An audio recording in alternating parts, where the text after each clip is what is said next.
Disclaimer. The content presented in this program is entirely satire, and the mainstream media always tells the truth. COVID was true, and you should be vegan, and everything James Devon Johnson says isn't real, and James has not achieved any real-world success and is very financially poor. Do not use these words against him in court because the entire show is satire, and he really loves President Biden and feminists. James thinks that federal agents are very respectable people who are not fat nerds. Please do not take this program seriously and get your booster injections as soon as possible. Hello, everybody. Welcome to the JD Show. I'm your host, James, and I'm here tonight with a very special guest. This is a professional fighter, a law enforcement and military hand-to-hand combat instructor. His name is Byron. Without any further ado, Byron, would you like to introduce yourself to the audience? Thanks, James. Hi, my name is Byron Schnell. I'm 51 years old, and I've been doing martial arts on and off for most of my life. I started as a kid, and then I got heavily back into it around 1993, 94, and got my first black belt in Okinawan karate in 1996 and took over my teacher's martial arts studio then, and that was kind of the beginning of it and kind of snowballed from there. Very cool. So you're in the fighting industry before MMA was popular. Would you mind telling the audience a little bit more about your involvement initially getting into fighting and how you came about to what you do today? Sure.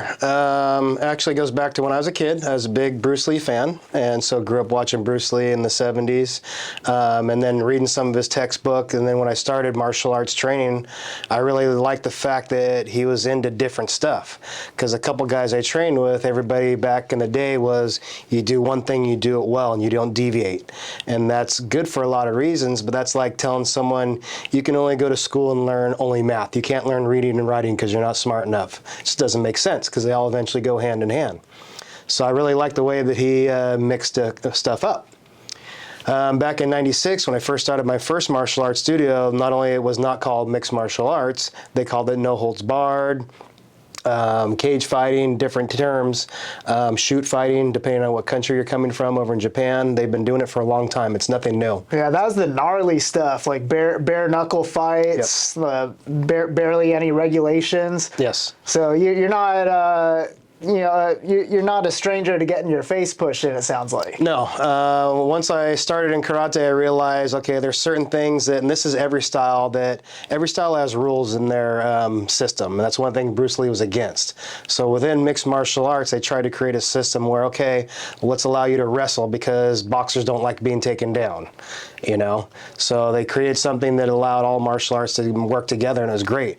Back in 1996, it is nothing like you see now. It was very rude and crude, and nobody was cross-training. I give the Lord above the credit for giving me the insight because I liked how people were wrestling and some people were striking, but nobody was putting it together. So I was trying to search out someone that could help me do that, and I could not find anybody. So eventually, I would train with a jiu-jitsu guy, a kickboxer, a Muay Thai guy, and I would just kind of culminated those things together on my own. It just formed out that way. And cross-training back then, correct me if I'm mistaken, but is frowned upon, right? Yes. Yeah, so how did you deal with the, I guess, stigma of actually cross-training? I actually got a lot of backlash because I started in karate system and I wanted to do grappling, and my teacher's like, we don't do that. And I'm like, but it looks cool and it's totally different than what we do. And God bless him, but he was maybe just a little closed-minded or didn't want to learn new stuff.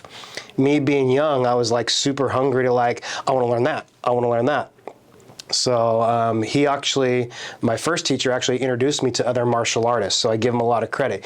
Even though he didn't want to learn it and teach it, he recognized that it was good and I should learn that.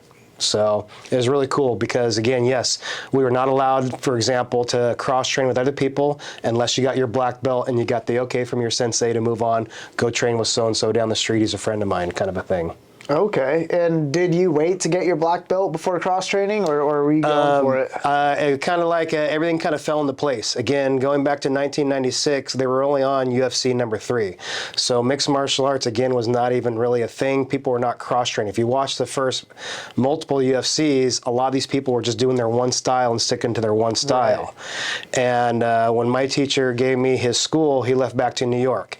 I didn't have anybody else to train with. He was my highest ranking guy I knew. So I started searching out other people that were training with Gracie's, for example. And back in '96, there was only, I think, 3 schools in America total.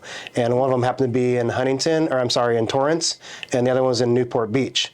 And a friend of mine was training at the Newport Beach Academy, and one of the instructors that came out of there was Joe Moreira, who now is my instructor. He's an 8th degree coral belt in Brazilian Jiu-Jitsu. Yeah, you've trained with some pretty heavy names in the fighting industry in the past. Yeah. What are some of the most memorable people you've gotten to train with? In Muay Thai, I've trained directly with, and I'm under Vincent Soberano. He's an 8-time world Muay Thai champion. He fought in Thailand as a kid, came over to the States, got some belts, and then did something unprecedented in the Muay Thai world. At 46 years old, he went back to Thailand and basically had to lie about who he was and his age so he could fight, because they wouldn't let him compete at that age. He won the King's Cup and the Queen's Cup in the same year, which is like winning the Super Bowl and the All-Stars in the same year, one guy doing it. So not only did he win 2 major tournaments, but he did it in the same year at a high age.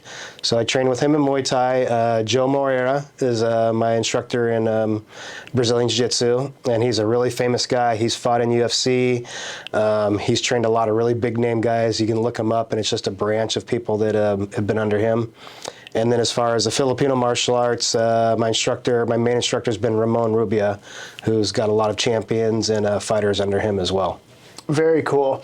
Yeah, so no doubt you know how to kick some ass. But then when it came to switching over to teaching the martial art, when did you decide that was going to be the route for you? Because how old were you when you first started training to be a fighter?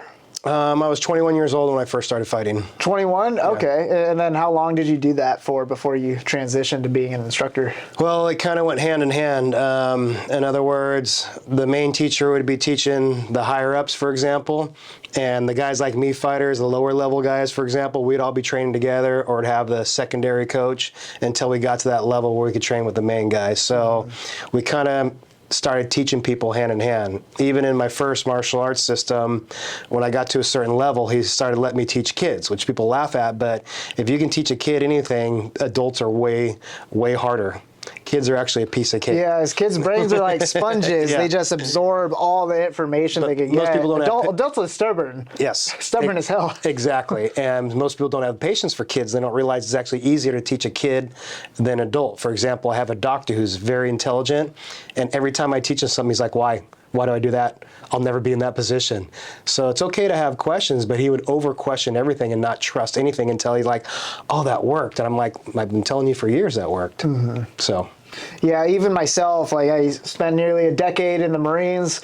Obviously, I did a lot of self-defense, hand-to-hand combat related training.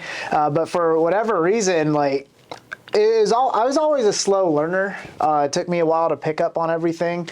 I ended up actually getting my black belt in McMAP, which is the Marine Corps martial arts. Obviously, that's nowhere in comparison as to what level you are in professional fighting. But still, like that alone was a lot of hard work, yeah. Blood, sweat, and tears. It's mostly like, physically taxing rather than, having to learn all the skill sets. Yeah. But even still, once I did get my black belt and I'd go into, like an arena with friends just to spar for fun, I'd still get my ass kicked. Mm-hmm. Even with that black belt, it didn't really mean much for me. And I've found there are a lot of black belts out there in the fighting world who really can't kick ass. Mm-hmm. So what would you say, what would you recommend for people who want to be a good all-around fighter? What sport should they get into, and what sport should they master? If they want to get into martial arts, the good thing now is now there's places that you can learn mixed martial arts as a kid. Going back to when I first started teaching in 1996, I did get a lot of feedback, and people gave me a really hard time for not only cross-training, but I was actually one of the first guys to start teaching kids mixed martial arts. I taught them karate, I taught them Brazilian Jiu-Jitsu, and when they'd spar, I wouldn't teach them karate sparring, I would teach them basically kickboxing. I wouldn't have them elbow and knee each other, obviously they're kids, but I basically was getting set up for Muay Thai. So I was teaching them Muay Thai, karate, and Brazilian Jiu-Jitsu, and then also I taught my kids weapons, so they were learning 4 different martial arts. A lot of my kids that started with me, and I have this happen a dozen times or more, The kids that trained with me since they were, let's say, even 6, 7, 8, 9, 10 years old, by the time they got into high school, they already knew how to take kids down and do certain submissions and a bunch of wrestling because they've been grappling, and I'd throw tournaments for my kids. So my point is, I would have a bunch of my kids their freshman year make it on the freshman wrestling team like that. Where a lot of these kids had to go to camps and this and that, which is good. My kids went to these camps and they're like, oh, you already know how to take someone down? And they put them off to the side and go, okay, this kid's gonna go farther. So I'd have the dads coming back to me and the moms coming back going, thank you, because you taught my kid a lot of stuff that he's already using and winning and wrestling in high school. So definitely take mixed martial arts if you can get it, and or wrestling in high school. I highly recommend that as well. Okay. For people starting out, what would you say would be the best all-around martial art just to get into, at least for your first 6 months or a year? Well, that's a great question people ask all the time, especially since there is so much and a mixed martial arts school might be a little overwhelming. It really comes down to the individual. Teaching all these years, I've tried to push mixed martial arts on people because, again, boxing is great. I do boxing. I fought as an amateur. But the problem is someone wrestles you and takes you to the ground, all your boxing goes right out the door. And that was one thing I read in Bruce Lee's book. He said each martial art can be defeated by another martial art, basically. And then where does that leave you? So that's why when you watch him late in his career, he started doing grappling and other stuff. His first martial arts had 0 grappling. They actually didn't really have any kicks either. But you watch his movies, all he does is kick, kick, kick. Because he's like, it's an awesome technique. Why not use it? Right. And that's interesting you say that. So when it came to the Conor McGregor fight versus Floyd Mayweather, you know, obviously everyone knows Conor McGregor kicks ass in the arena. Yep. He's probably one of the most famous MMA players, if not the most famous MMA stars today. Mm-hmm. But he got whooped by Floyd in boxing. Yep. So what's your thought process on that? Well, I called that one a mile away like I do, and not to sound like a hindsight genius, but Floyd Mayweather, like a lot of boxers, you have to realize he's been boxing since he was a kid. People don't realize, because they look at his professional career, he fought as an amateur for years. Nobody just jumps right into pro boxing, you know what I mean? Mm-hmm. That's why guys like the YouTube guy don't do so well. So Floyd Mayweather has fought thousands and thousands of rounds, thousands of hours. And so people are like, but Conor McGregor, he's a great this and that. I said, Mayweather boxes 12 rounds his whole life. Conor McGregor's only done 5-minute rounds at the most for a championship. That's nowhere near going 3 threes back to back all the time. So I kind of called that one. I said he has a puncher's chance, and he did. He came out strong, but I told everybody after 4 or 5 rounds, watch, he's going to start to gas out. Mm-hmm. The striking in MMA is just not the same as boxing, because boxing, for example, they don't kick. Right. They don't wrestle. So what do? They practice just boxing all day long. So to think that you're going to beat a boxer is... It was a good publicity stunt. Yeah, it was very entertaining. They both made a lot of money out of it at the end of the day, so both sides won. And that's what it was all about. But there's this debate that is still going on to this day of who would win in a real life fight, like no gloves, no arena, just straight back alley fist brawl. Who would you put your money on? And see, this is where people I love to talk about, because the martial arts that people bag on the most are the ones that are going to do the best, okay? I've studied Kung Fu and Karate, and people are like, karate doesn't work. And the reason why karate doesn't work is because they don't teach full contact fighting like they do. Punching and kicking are only 2 techniques out of karate. You got eye gouges, for example. You got throat strikes. You got open palm strikes to the ear, which in the first UFCs, if you go back, there was only 3 rules. So there was people popping people open-handed in the ears. Yeah, it was brutal. It was brutal. When UFC first started. People were on the ground and they were getting kicked in the face because, like you're mentioning, oh, it was a real fight. Well, now there's rules, and it's not the same as it used to be, okay? And not that the guys aren't any less tough today, but it's just they didn't have to fight like the guys did back then. So in a real street fight, even though people don't think it works, the first moves in karate are meant to maim and kill someone. Karate and Kung Fu are self-defense, meaning if you're coming after me, I got to stop you. I'm not going to punch and kick you, and I tell women this all the time. You know, when was the last time you got an eyelash in your eye? What do? The first thing you start doing is going like that. So if I just touch you in the eye like that, I guarantee you're going to go like that. It's going to give me a chance to run away. Right. So it's not a death eye gouge, just a quick boom, kick to the groin, something like that. So then you'd probably put your money on McGregor in a back alley. And it's striking, yes, because again, I love jiu-jitsu. I'm a 4th degree black belt. I'm going on 30 years now and doing Brazilian jiu-jitsu. I love it, have competed in it, done mixed martial arts, obviously. But I would never want to do that in a real fight. Because what are we on when we're doing jiu-jitsu? We're always on a nice, soft, cush mat. What are you on in the street? Asphalt, concrete. All I think of those little pebbles that are on the ground going on my knee. Yeah, you probably don't want to be rolling on your back No. on the concrete. Even my jiu-jitsu master, Joe Moreira, says the last thing you want to do is go to the ground in a real fight. Mm-hmm. He's all, we learn jiu-jitsu just in case we go there, we know what to do. Right. That's it. Have you ever been in a real street fight? It's been a long time. But you have been there. Yes. Okay. When I was a little much younger, and the good thing about martial arts, and it's good, I'm glad you brought up that point, is people are like, oh, you guys are pussies, you don't want to fight, this and that. I've had guys that have come in my school like rough, tough, street fight, this and that. And I'm one of those guys that used to watch the stories like Mr. Miyagi, don't fight, don't use it, self-defense only. Well, now I get what they're talking about as I got older. 2 reasons. I've had guys that, oh, I want to fight, I want to be a fighter, cool. You're going to fight people that know how to fight other competitors, so we have to train. That means no drinking, no smoking, no drugs. You got to show up to class. So there's discipline involved. You cannot get in fights out in the street, because if you do, what's going to happen? They're going to call the cops. They call the cops, you get arrested, you get a record, you're not going to be able to fight. You can't compete. Don't pick on someone that doesn't know how to fight. Fight someone that's willing to fight you. So that's why I believe in competition, and I push people to fight competitively, because it keeps them out of trouble and it keeps them on a straight and narrow path. Very cool. It's been very positive, yeah. Awesome. So obviously today, you're a very well-known and highly respected trainer amongst law enforcement and military, and that's kind of mainly what you're doing now, correct? Yeah. As I've matured over the years, I want to teach. I love teaching people, and I've taught thousands of students. But I really want to teach people that I feel can use it or might need to use it, i.e. law enforcement or military. Right. So and you have a long history of teaching people through, what, over 2 decades now? Yeah, 28 years now. I've owned my own gym. Mm-hmm. I've taught at several gyms in the San Diego area, helped start up several gyms. I've taught on Camp Pendleton as a private contractor for 2.5 years.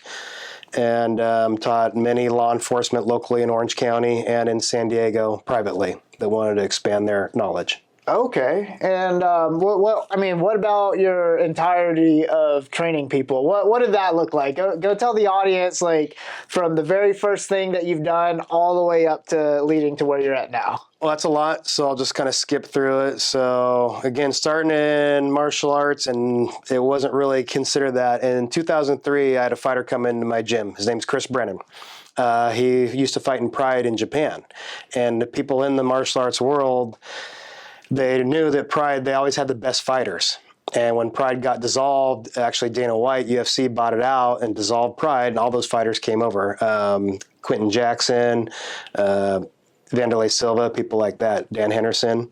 So a lot of these big name guys came over. So I was very lucky that I got called up by my friend to teach at a place called Team Quest, which was one of the big clubs at the time in the UFC. So with this fighter, I got to train all around the world. He got a championship in Poland against Jan Blachowicz, who was the former lightweight UFC champion, still fighting lightweight championship. So my guy actually beat him, and so we went to Russia, all over the place with him. I went to 15 different countries, and that was a lot of fun. Then my Muay Thai coach in 2010, when this was all going on, said, hey, I'm going to open up a gym in Shanghai, China.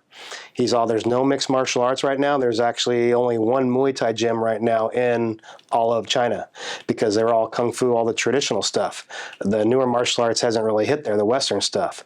So in 2010, he invited me over to Shanghai, and I got to help open up and start a gym there and start teaching a couple Chinese fighters, as well as some expatriates from other countries, as well as some local Chinese people.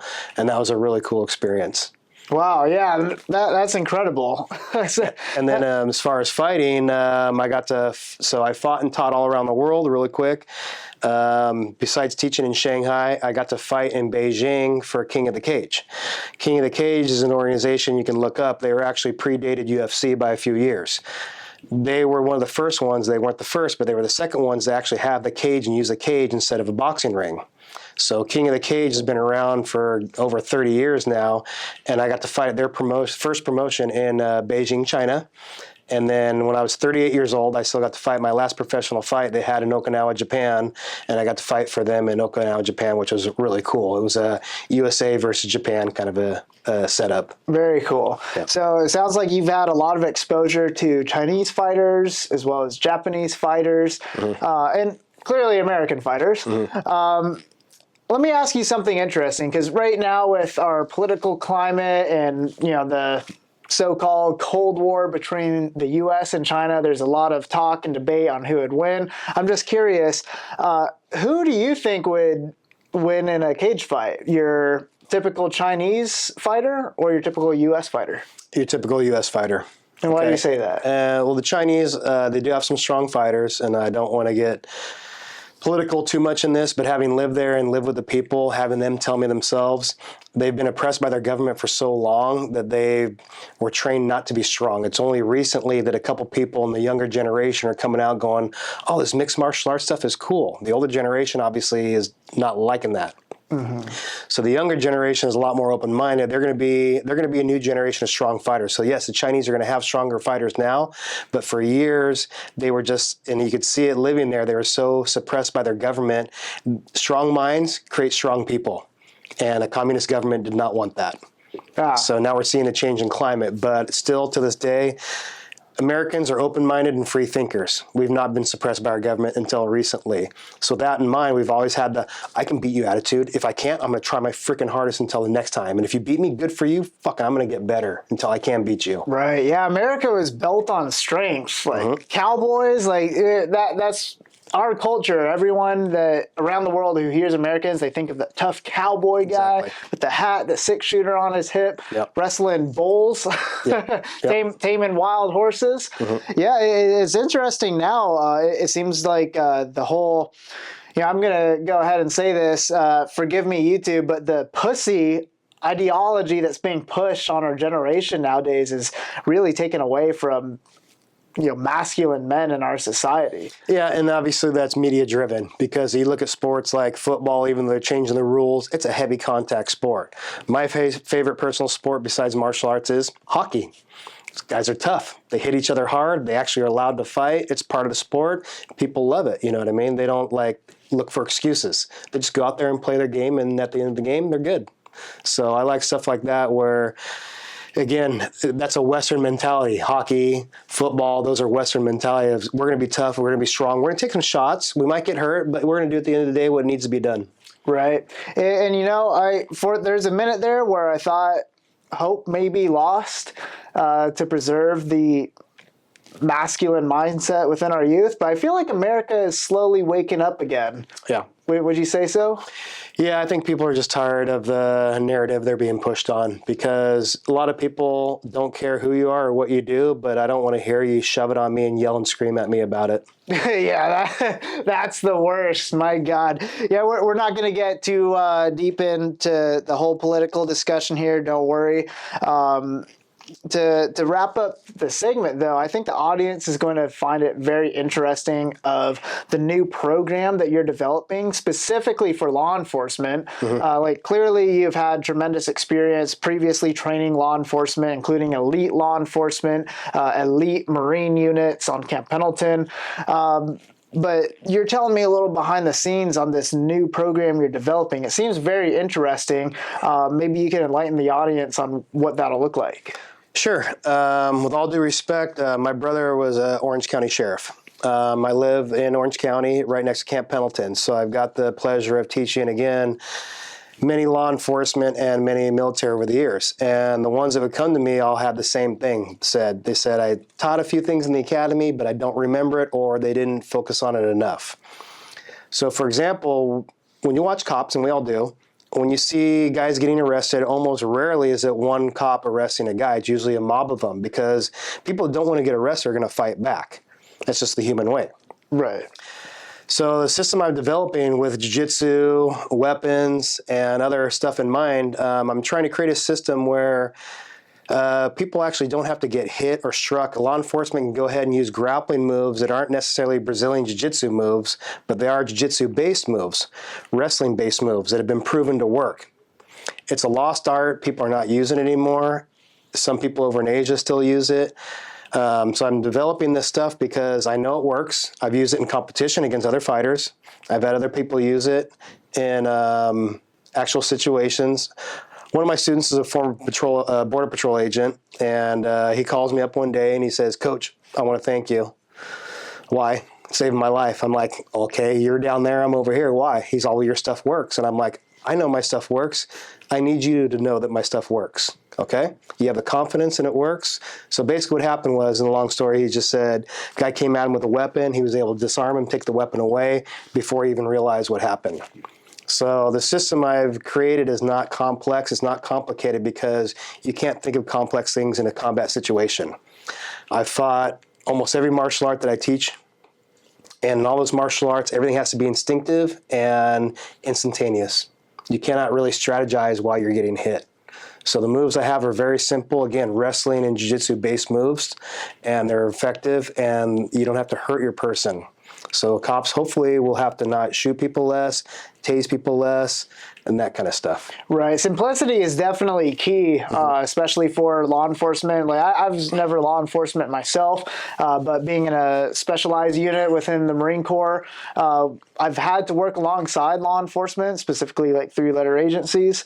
And with all the other knowledge you're expected to know in that profession, it's extremely difficult to be able to maintain a steady, like hand-to-hand combat training routine. Yep. Become a black belt in a martial art that is relatively, like, I'd say, unrealistic across most law enforcement officers. But keeping it simple, like you're saying, simple and effective, that's something that can be taught in a broad spectrum. Yes. And with the whole political atmosphere of police being highly scrutinized for their use of force, I could definitely see this being very popular amongst police departments, especially out here in California. Because right now, like you see all the videos, as you were saying, mobs of cops having to take down one individual. Well, why is that? Why does it take 5, 6 cops to take out one guy?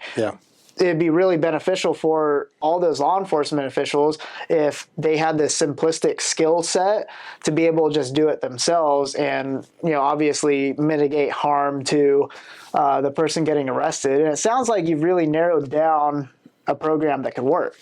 Yeah, it's something, again, I've done for years, and having competed in mixed martial arts, Muay Thai, and even full contact stick fighting, those are all striking arts with some grappling involved. Okay, people don't think Muay Thai has grappling, but they don't grapple on the ground. But we clinch, we knee, we hug the body. Muay Thai has a lot of throws.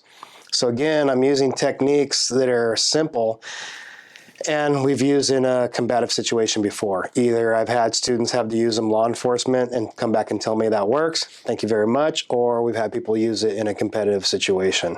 Right. That's very interesting. So essentially it's a non-lethal, easy to learn and safe means. So this is going to limit the liability for the police officers, of course. And then also the program is going to make it safe for people who are getting arrested by law enforcement. Yes, absolutely. That's awesome. Yeah, I mean, even when using tasers, you still hear on the news that people die from getting tased. And if the police officer had more training in a program like yours, then they wouldn't have to rely on that type of equipment. Would you agree? 100%, because I also do private armed security for a billion-dollar company. And so liability is a huge thing. And with us, we're not actually allowed to carry tasers, which I'm personally not a fan of a taser. I don't want to be tased. I don't want to tase someone. I've been tased and it sucks. Yeah, I don't want to tase. I've been pepper sprayed. Not so bad. I can live with that. Oh, yeah. I don't know. I think I'd rather get tased than pepper sprayed. That lasts for hours. Oh, man. When I got pepper sprayed, I was like just eyes watering for probably like 3 hours straight. That is miserable. So in my realm of